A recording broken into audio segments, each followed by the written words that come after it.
Boa noite a todos, sejam bem-vindos ao nosso bate-papo online, Elo em Ação. Hoje a gente vai falar sobre um tema importantíssimo no cuidado, né? Que é a alta do hospital, como que a fisioterapia pode auxiliar na recuperação em casa.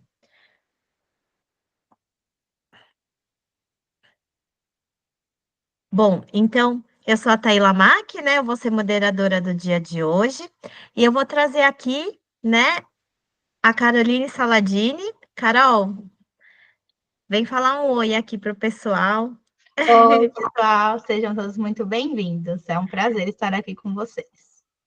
A Carol é referência, né, em gerontologia, tanto aqui em São Paulo como em outros estados, em congressos, né? Ela é fisioterapeuta especialista em gerontologia pela Unifesp, SBGG, Abrafig Cofito.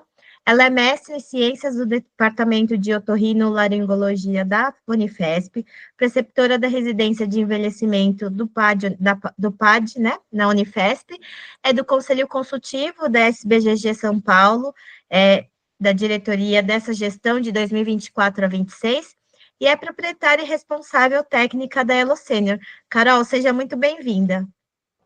Muito obrigada. Bom, para que vocês entendam um pouquinho, né, como vai ser esse bate-papo, a gente vai dividir em três momentos.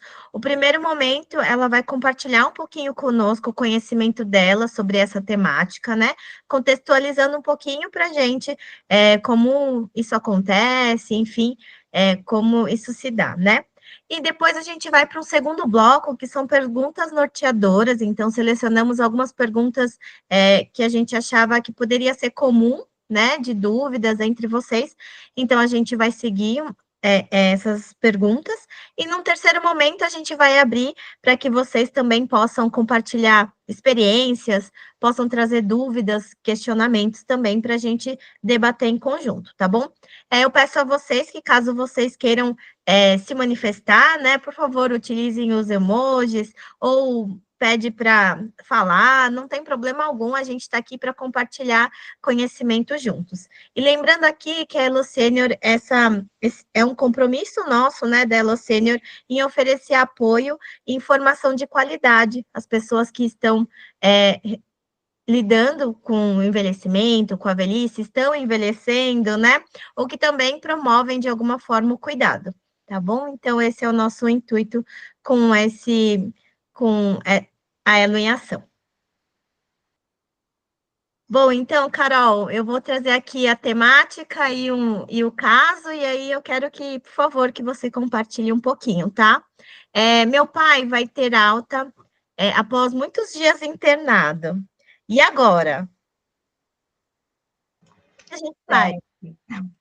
Certo, certo. Bom, acho que o principal ponto é a gente tentar identificar, primeiramente, como que era essa pessoa idosa antes dessa internação.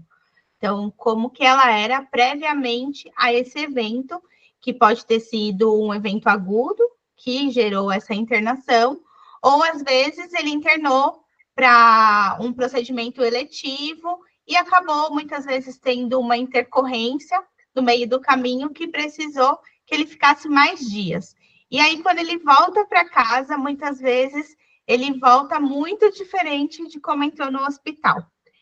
Isso realmente pode assustar em um primeiro momento, mas acho que um recado que eu gostaria de dar é para a gente não se desesperar, né? É para a gente tentar identificar todas as possibilidades antes da alta, né? O que aquela equipe de saúde está trazendo de orientações e que podem ser implementadas no domicílio, mas também, caso tenha essa possibilidade de ter uma avaliação, ter um médico de referência ou um profissional de saúde para dar esse start quando ele chega em casa. E aí, esse direcionamento, né, dos principais pontos, acredito que a gente vai falar um pouquinho mais para frente, né, com um pouco mais de detalhes. Você não responde a pergunta? Pode me questionar aí, ou caso Respondeu você sim, tenha Carol. uma. Então, só uma última pergunta para a gente começar o dia de hoje, né? Essa noite. Então, a alta hospitalar não é o fim da recuperação, né? Não, não, é só uma etapa, né? E aí, a partir disso, a gente faz um planejamento terapêutico para sempre que possível que o paciente tenha condições clínicas, a gente tente retomar o status físico dele mais próximo de como ele era antes dessa internação. Maravilha, Carol. Então, agora a gente vai seguir para as perguntas norteadoras, tá bom? Então, a primeira pergunta, então, por que que a gente tem que olhar além da doença, né? Certo. Porque a pessoa idosa, ela tem vários outros aspectos, né, que precisam ser olhados e cuidados, e a gente precisa ter uma intervenção que vai além, muitas vezes, de um diagnóstico, de um CID, né, de uma doença propriamente dita. Então, o mais recomendado, quando a gente fala de pessoas idosas, é ter um olhar para a funcionalidade dessa pessoa idosa. O que isso quer dizer? Né? O quanto essa pessoa ela é capaz de realizar as suas atividades do dia a dia, seja ela atividades básicas, como tomar banho, se vestir, comer, levantar da cama, andar dentro de casa, né, entre os cômodos, ou atividades um pouquinho mais elaboradas, um pouquinho mais complexas, que são as atividades instrumentais, que estão mais relacionadas à questão da cognição e capacidade de fazer atividades mais complexas, que envolvem muitas vezes uma atividade fora de casa, ou uma atividade que requer um nível cognitivo maior, como administrar suas próprias finanças, administrar sua própria medicação, por exemplo, andar, né, pelo bairro, fazer compras. Então, a funcionalidade da pessoa idosa normalmente é o que norteia o nosso cuidado, né? E isso é muito importante, porque quando a gente vai perguntar para qualquer pessoa idosa o que eles, como eles gostariam de se manter, ou o que eles não gostariam que acontecesse, eles sempre vão dizer que não gostariam de ficar dependentes. E isso está totalmente relacionado com a sua capacidade funcional. Respondi o que você queria? Sim, respondeu. Acho que aqui eu só colocaria uma questão que é desse nosso olhar, né? Independente de quem seja, né? Se é fisioterapeuta, cuidador, familiar, né? Todo mundo que está ali ajudando nesse cuidado, né? De alguma forma, que o objetivo principal é a pessoa idosa, né? É o nosso objetivo em comum, né? E a outra coisa que eu fiquei pensando aqui na sua fala é desse olhar mais do todo, né? De não olhar só um joelho, uma coluna, uma demência, mas olhar o que que aquela pessoa, a história de vida dela, né? O que que ela, né? O que que ela é, né? Como pessoa e o que que ela fez, né? Então acho que lembrar disso, né? Também é importante, né? Com certeza. E não só o que ela foi, o que ela é, mas o que ela quer continuar sendo, o Uhum. que ela quer continuar fazendo, quais são os desejos que ela tem hoje em dia, quais são os seus propósitos, qual é o motivo pelo qual ela está fazendo fisioterapia. Então, esse desejo, ele é muito importante, porque isso é que vai gerar a motivação, o engajamento, a adesão a qualquer tipo de cuidado, né? E às vezes a gente vai identificar um pouco de dificuldade que eles manifestem isso. Em algumas situações, a gente não pode generalizar, mas existem algumas estratégias que a gente pode facilitar, né? Conduzir ele para que ele consiga manifestar esse desejo mesmo, né? De fazer atividades, o que é importante para aquela pessoa. Perfeito, Carol. Então eu vou para a segunda pergunta. Quais as principais demandas que a gente precisa estar atentos, né, ao retornar para casa? O que que a gente tem que olhar e ficar de olho, assim? Certo.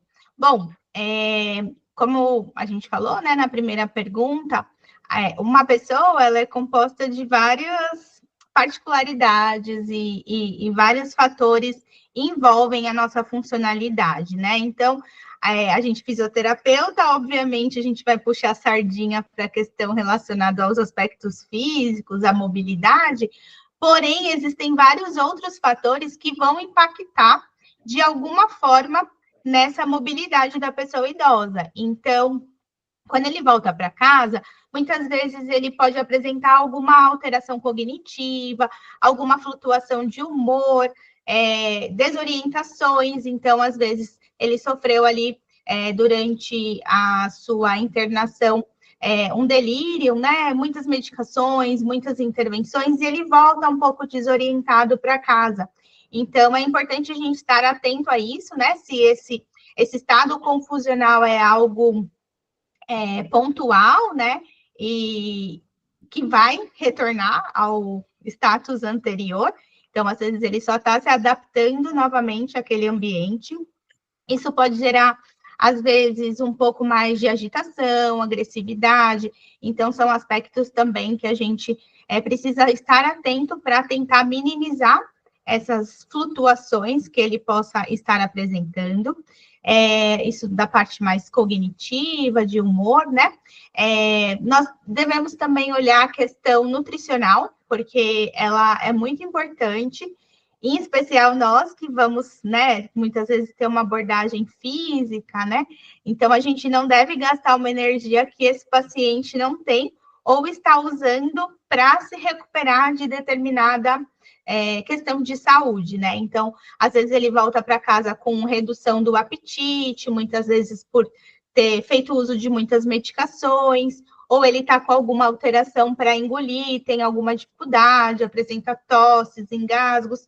Então, são pontos que a gente deve estar atento, né? Qualquer um de nós, familiares, o próprio idoso, a equipe de saúde que ele está ali, porque são pontos que podem predispor, né, a um agravo, a uma nova reinternação, por exemplo.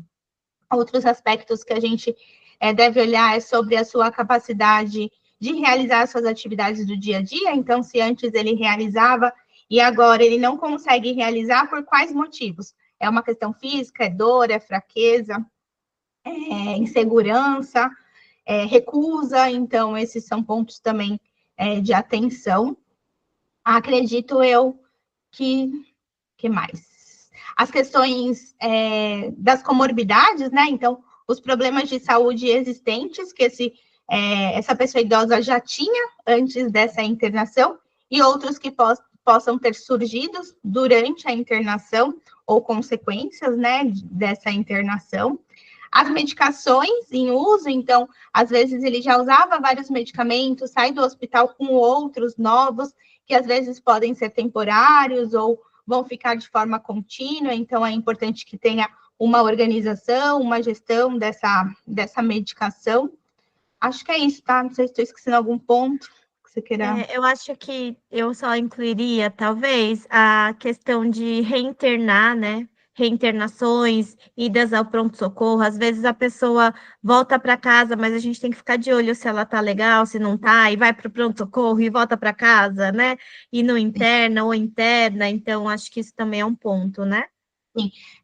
Puxando o gancho disso, acho que uma mensagem que é importante a gente passar é que é importante a gente conhecer o que é normal daquela pessoa, né? Então, vocês que estão aí no convívio com essas pessoas idosas, familiares, cuidadores, que conhecem como que aquele idoso é, né? Então, vou colocar aqui o nome. Seu João. Seu João, ele é uma pessoa calma, tranquila, tem um bom apetite, gosta de comer. Voltou para casa, né? Tá meio esquisito, tá mais confuso, tá mais agitado, não tá dormindo bem, não tá se alimentando, tá recusando, apresentando tosse. Então, qualquer um desses sinais que é diferente do que é o quadro normal dele, precisa ser investigado. Às vezes ele ainda está em uma vigência de um delírio, por exemplo, né, que pode ter essas repercussões. Às vezes ele está cursando com uma nova infecção, por exemplo. Então, pessoas idosas nem sempre têm sinais claros de uma infecção, por exemplo, nem sempre apresenta febre, mas alterações no seu estado geral precisa acender um sinal de alerta, e caso aquilo se mantenha, é importante que tenha uma avaliação médica para descartar possíveis, né, alterações aí e prevenir novos agravos. A gente deve se antecipar, muitas vezes, para que isso não aconteça, né, dele ter que voltar para o hospital. Sim. E aí, então, eu vou para a terceira pergunta. Então, agora sobre a mobilidade, né? Quais sinais de alerta a gente pode se atentar? O que que a gente pode fazer também em relação à mobilidade, segurança, prevenção de quedas, sei lá, adaptações? O que que a gente pode fazer, Carol? Joia. A mobilidade, ela engloba todo o deslocamento que a pessoa idosa, nós mesmos, temos, né? Então, nossa capacidade de se movimentar na cama, levantar da cama, se deslocar para o banheiro.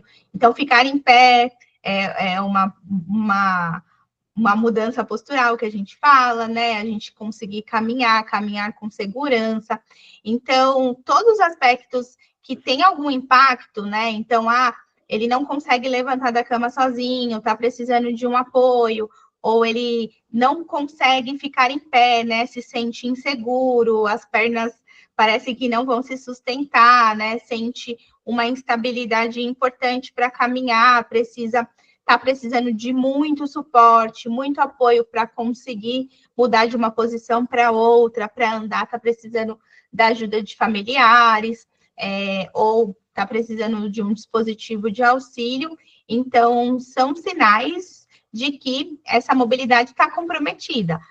Aí a gente vai precisar investigar. É uma alteração de força muscular, é uma insegurança, um medo de assumir posturas mais altas, uma instabilidade por alterações do seu equilíbrio corporal, uma perda do seu controle de tronco, por exemplo. Então, são sinais de alerta, dor, né? Às vezes, por fraqueza, ficou muito tempo acamado, volta para casa, não sustenta o corpo, e aí, quando coloca o peso do corpo, sente mais dor nas articulações, joelhos, quadris, enfim.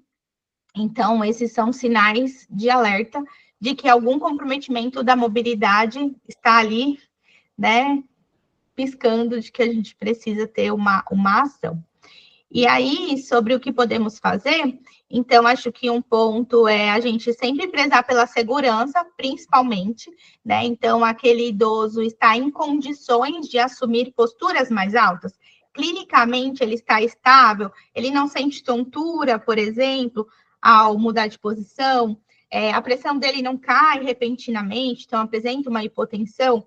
Então, esses são sinais que a gente tem que ficar alerta, né, quando a gente vai mudar um paciente de uma posição para outra, sempre fazer de forma mais lenta possível, mais cautelosa possível, fazer em blocos que a gente fala, então, se ele está deitado, passar para ficar de lado ficar, fazer essa transferência, né, de deitado para sentado bem lentamente, se necessário com apoio de alguém ou de uma grade na cama. Então, uma das adaptações é aquela grade removível que a gente pode pôr embaixo do colchão. Isso facilita, né? Às vezes, no começo, ele vai precisar de muita ajuda e, aos poucos, ele vai ganhando mais firmeza, vai ganhando mais força, vai se sentindo mais seguro e a gente consegue fazer essa transição. Uma pessoa estar ajudando, mas ele conseguindo fazer sozinha essa mudança com apoio na grade, por exemplo. Um ponto que a gente pode ter ali é de adaptações, por exemplo, na cama. As camas hoje em dia, as camas box são muito altas, e isso às vezes dificulta essa transferência. Mas tem pezinhos embaixo da cama, então, às vezes, retirar esse pezinho temporariamente também facilita. Dependendo do grau de comprometimento da mobilidade, às vezes vale a pena alugar, mesmo que seja temporário, uma cama hospitalar, por exemplo, para facilitar os cuidados para o cuidador e também a mobilidade dessa pessoa idosa. Pensando no ficar em pé, né? Então, fazer essa passagem bem devagar e, às vezes, aos pouquinhos, levanta um pouco, senta, levanta um pouco, senta, e até ele conseguir ficar de forma segura, né? Isso nos pacientes que estão com maior comprometimento mesmo, né? para andar, a gente pode dar algum auxílio, se necessário, a gente pode introduzir um andador, por exemplo, para facilitar essa mobilidade dele e ele andar com mais segurança. E em relação à prevenção de quedas, a gente deixar o espaço mais livre possível, né? Então, pelo menos nessa fase mais crítica, mais inicial, que ele está mais restrito, deixar o espaço acessível, o máximo possível, para deslocamento, tanto dele caminhando, se for o caso, mas se for o caso de uma cadeira de roda, também para facilitar essa mobilidade dentro de casa, e também isso é muito bom para o cuidador. Existem alguns casos que o paciente não vai conseguir auxiliar nas transferências, então existem recursos, como uma cadeirinha que a gente adapta aqui, mas aí precisa de 2 pessoas para fazer essa transferência. Se é uma única pessoa, e caso tenha condições financeiras para alugar um guincho de transferência, é uma possibilidade também, mesmo que seja temporário, né?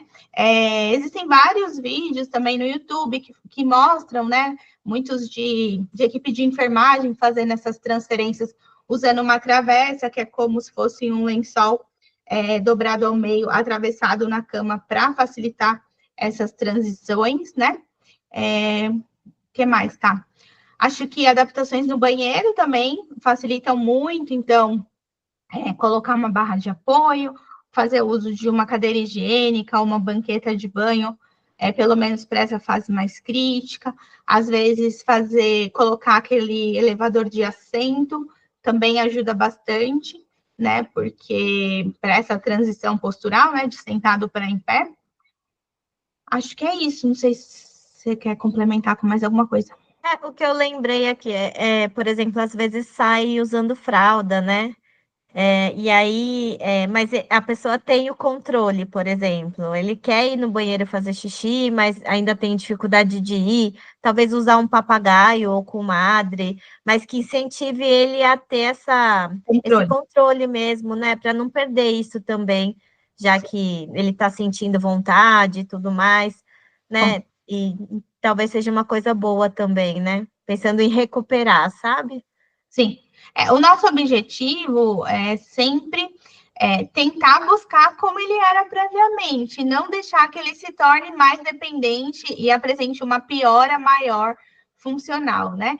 Então, sempre tem o que ser feito, sempre, né? Às vezes, os pequenos ganhos já são muito pensando nesse ganho de independência e mobilidade do paciente. Então, acho que esse é um ponto importante para a gente falar, né? Sim. E aí a pergunta que não quer calar, Carol. Quando que a físio é necessária? É necessária para todo mundo? Todo mundo que sai do hospital precisa? Quando que eu chamo a físio? Eu chamo antes de ter alta, depois que tenho alta e não estou dando conta? Em que momento? Olha, assim, a fisioterapia, ela deve ser vista como um investimento em saúde também. Eu sei que isso, às vezes, a gente, né, só é visto como para apagar incêndio, né, para a gente, às vezes, entrar em situações onde já se fez de tudo e aí não teve resposta e chama fisioterapia. Mas, assim, quem tiver essa possibilidade, né, de ter um fisioterapeuta, seja ele particular, seja ele da UBS, né? Existem várias equipes de saúde, né? Na Estratégia Saúde da Família, em conjunto com o NASF, mesmo que seja para atendimentos pontuais, para orientações, para essa fase mais aguda, sempre que for possível, com certeza a fisioterapia vai ajudar. Vai ajudar porque ela vai fazer essa avaliação, né? A fisioterapia em gerontologia, ela tem esse olhar, né? Que é um olhar mais amplo da pessoa idosa, então nós iremos mapear todos esses componentes que podem, de alguma maneira, ter um impacto nessa recuperação da funcionalidade. Iremos direcionar, né, vocês, então, às vezes, a gente vai entrar, vai fazer uma avaliação pontual, mas o que o paciente está precisando nesse primeiro momento é uma avaliação nutricional, porque ele perdeu muito peso, ele está inapetente, não está comendo. Não é o meu momento entrar com a fisioterapia e puxar dele um treino mais intensivo de recuperação. Ele precisa ter uma ingesta adequada, ele precisa estar bem alimentado para poder gastar essa energia. Então, eu saio de cena e entra a Nutri. A Nutri otimizou as questões nutricionais, aí talvez seja o momento da físio voltar. Ah, não, eu cheguei, o paciente está com uma lesão por pressão bem importante, precisa cuidar, aquilo está gastando a energia dele para recuperar essa lesão, né? Então, está consumindo ele. Então, preciso de uma avaliação de uma enfermagem, né? De uma enfermagem específica da pele, uma estomaterapia. Não é o momento da fisioterapia. Então, a fisioterapia é importante? É, mas às vezes não é o mais importante naquele momento. Por isso, o atendimento ele deve ser personalizado. E a gente, quem é da gerontologia, tem essa capacidade de poder fazer uma avaliação mais ampla e identificar qual é a demanda mais urgente naquele momento para o paciente. Bom, agora vou puxar a sardinha para a minha área, né? A fisioterapia. A fisioterapia, sim, ela vai contribuir não só nas questões das orientações para essas possíveis adaptações nesse momento mais crítico, então, isso que eu falei, né? A gente tentar ver quais são as possibilidades de otimizar a mobilidade dele de todas as formas, de forma que seja segura, mas também para fazer a nossa intervenção propriamente dita. Então, nós iremos fazer uma avaliação, né, dos aspectos físicos e funcionais, força, mobilidade, equilíbrio, marcha, capacidade cardiopulmonar, né, como que está essa parte, se o paciente tem alguma queixa de dor, e a partir disso, então, a gente estabelece um planejamento terapêutico, considerando, obviamente, a demanda principal do paciente, a queixa, o motivo pelo qual ele nos buscou, né? O que ele quer melhorar de forma mais concreta nesse primeiro momento, ele ou os familiares, caso ele não consiga se manifestar. E aí a gente vai estabelecer um plano terapêutico de treino, né? De força, de equilíbrio, de marcha, adaptação do dispositivo, entre outros aspectos. Perfeito. Então, vamos seguir aqui. Agora a gente vai abrir para perguntas, ou caso vocês queiram compartilhar alguma experiência, fiquem à vontade. Tá todo mundo quietinho, tá? Carol, Oi. Carol, tá me ouvindo? Tô ouvindo. Tudo bem? Geralmente, eu pergunto para você, quando a pessoa sai do hospital, ela tem indicação, por exemplo, do médico ou da equipe que hospitalar, da indicação da fisioterapia, principalmente se ele está num caso assim de que ficou bem debilitado, perdeu mobilidade, geralmente já vem com a indicação da fisioterapia? Olha, Mami, na nossa prática, sim, né? Muitos pacientes, no plano de cuidados de alta ou no relatório de alta, vem ali as sugestões, não, as recomendações, né? Acompanhamento nutricional, avaliação da fonoaudiologia, avaliação da fisioterapia. Então, nos atendimentos que a gente recebe normalmente, que são atendimentos mais particulares, no resumo de alta vem sim essa solicitação de fisioterapia. O que acontece é que muitas vezes, às vezes não fica tão claro para o paciente em que momento ele deve buscar, né?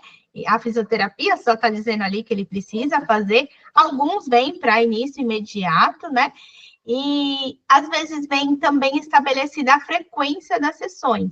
Só que isso é muito particular e é algo que eu sempre converso quando a gente recebe uma demanda, é que essa frequência das sessões, ela deve ser estabelecida principalmente após a nossa avaliação.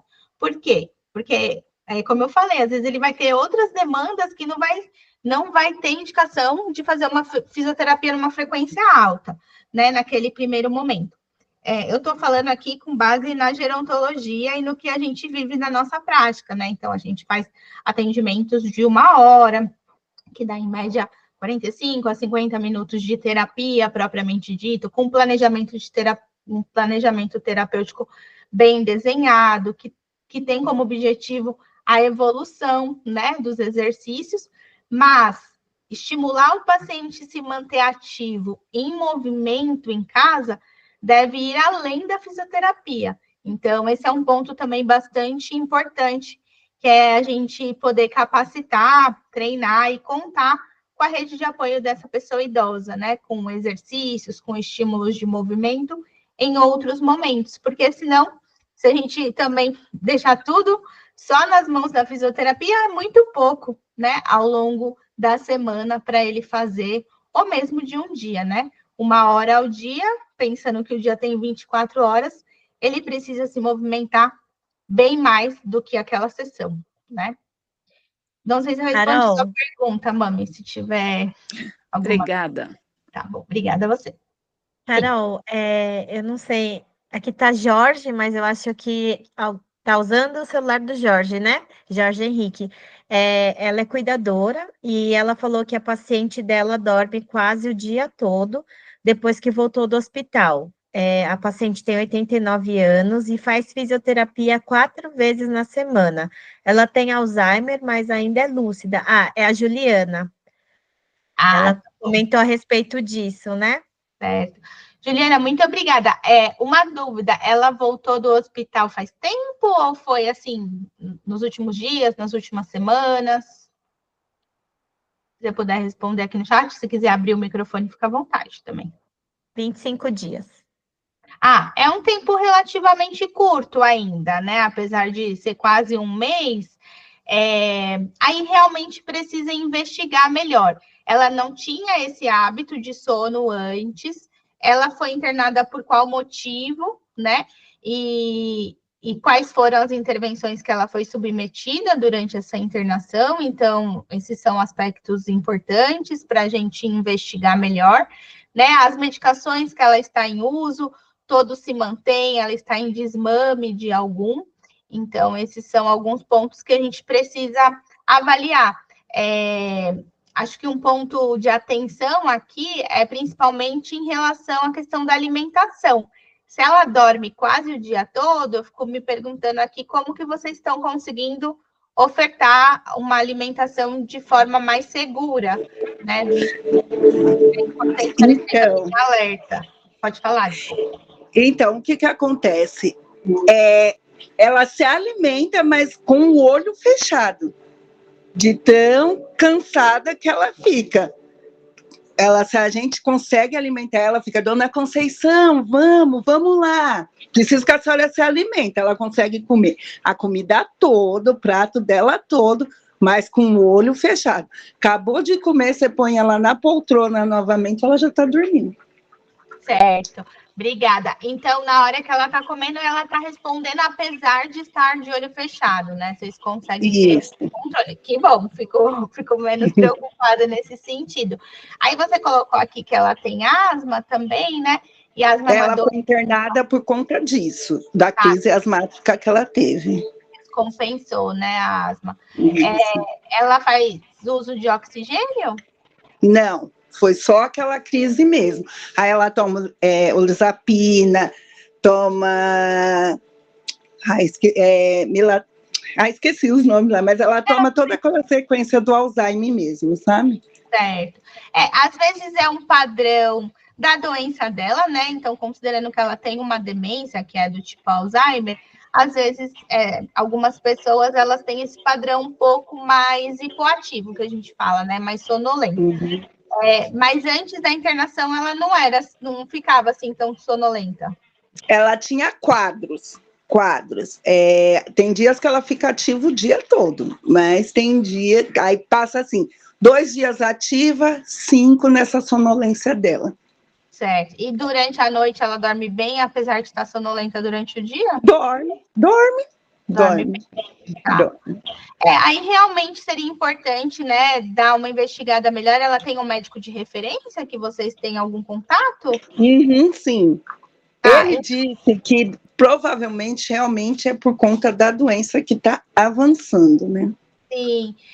Infelizmente, quando a gente tem um quadro de um paciente com demência, quando ele tem uma intercorrência, uma internação, às vezes ele acaba descendo um degrauzinho na doença dele. E às vezes, talvez, esse seja o novo normal dela, né? Esse quadro mais sonolenta. Mas o que eu acho que é importante você ficar atenta, que foi algo que você trouxe, quando a gente desperta ela, a gente chama, ela responde. Se isso mudar, aí talvez chame um pouco mais de atenção de que alguma coisa está errada novamente, sabe? Então, acho que ela faz piso pesada, que a fisioterapeuta não dá mole mesmo, ela com sono, né? Aí ela acaba de fazer tudo, aí daqui a pouco ela fala assim, nossa, meus braços, estou com uma dor nos braços, não sei o que está acontecendo, uma dor nas pernas, mas que acabou de fazer a fisio, mas já não lembra, né? Que bom, então, isso é muito bom, porque é uma resposta dela, né, frente ao exercício. Acho que é isso, é ficar realmente atenta e conhecer o que é normal dela e se alguma coisa ali despertar uma dúvida, aí é bom sinalizar a equipe médica. Bom que vocês têm contato com ele também, isso com certeza facilita o cuidado, né? Isso, brigadão por essa dúvida, viu? Obrigada. Mais alguém?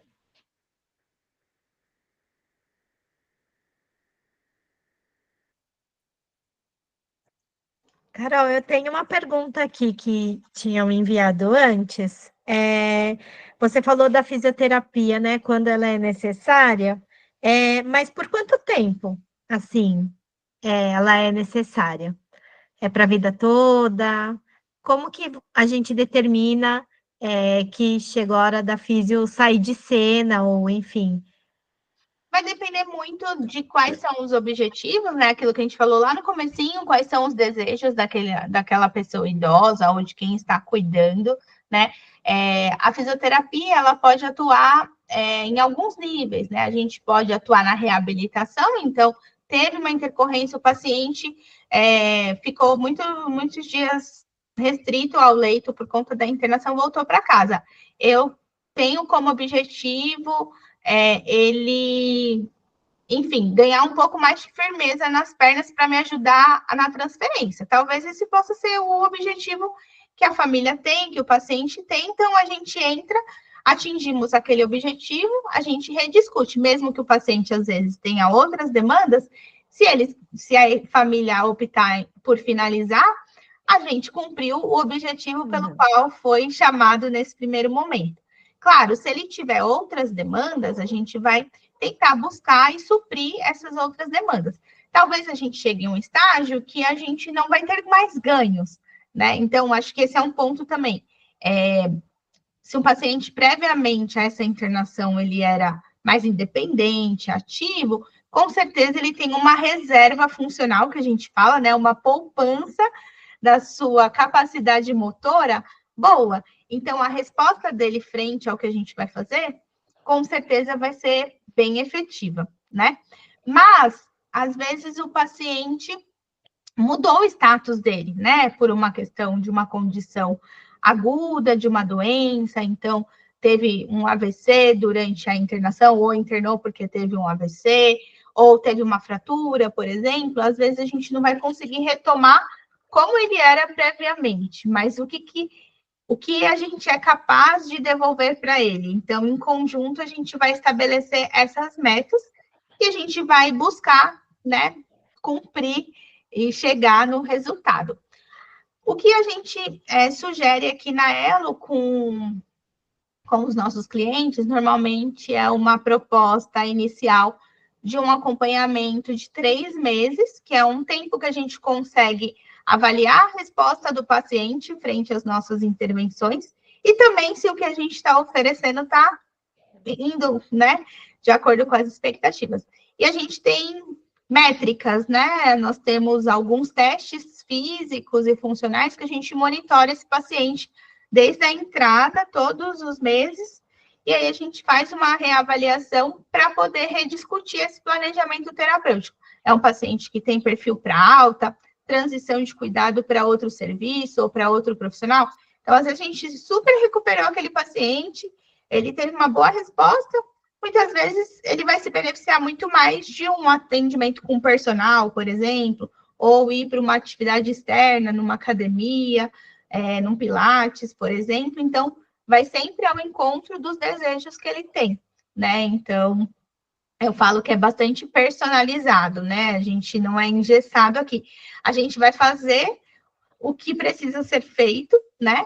A gente vai mostrar o que temos de indicação técnica para realização, mas essa continuidade, muitas vezes, ela é decidida por meio de uma discussão de caso com a família, com a equipe que acompanha, a equipe médica, a equipe multidisciplinar, para a gente chegar num consenso se esse paciente ainda tem benefícios do atendimento domiciliar.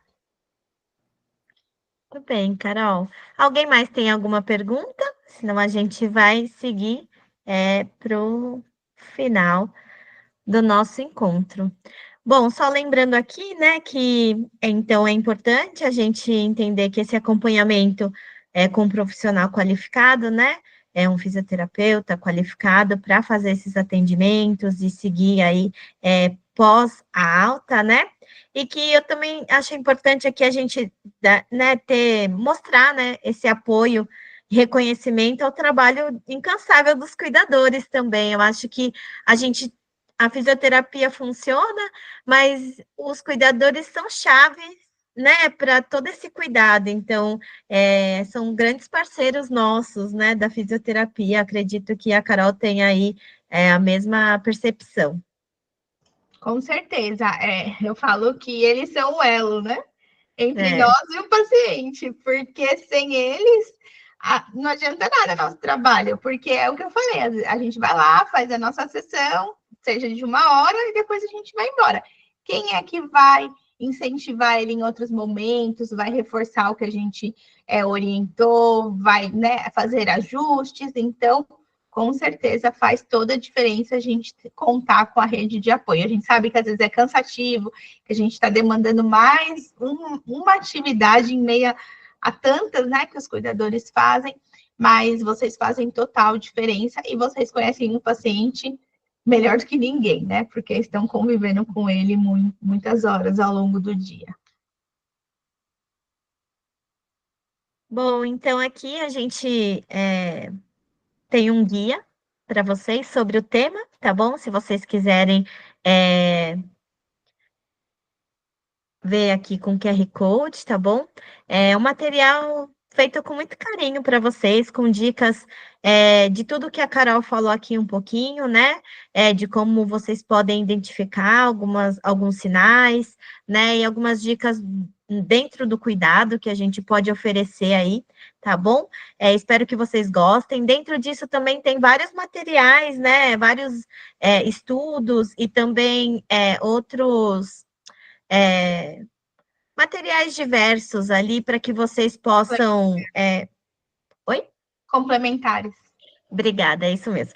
Materiais complementares, tá bom? Para que vocês possam navegar um pouquinho sobre esse tema, tá? Aqui, então, eu vou deixar para vocês também o próximo encontro, né? A gente vai falar sobre um assunto que a gente fala bastante, trabalha bastante, a gente vai falar sobre isso, né? Depois do susto da queda, qual é o próximo passo? Acho que é importante a gente falar sobre isso. Espero que todos estejam aqui, tragam as suas dúvidas, né? Compartilhe como a Mami e a Juliana fizeram hoje, tá bom? Vai ser dia 1º de setembro, às 8 horas, tá? A gente compartilhou aqui para que vocês possam fazer a inscrição e receberem o link, né, para o próximo encontro, tá bom? E aqui eu deixo o contato da Elo Sênior, caso vocês queiram entrar em contato conosco, tá bom? Está aqui também. Muito obrigada a todos. Então, eu finalizo, me despeço de vocês até o próximo mês. Carol, muito obrigada.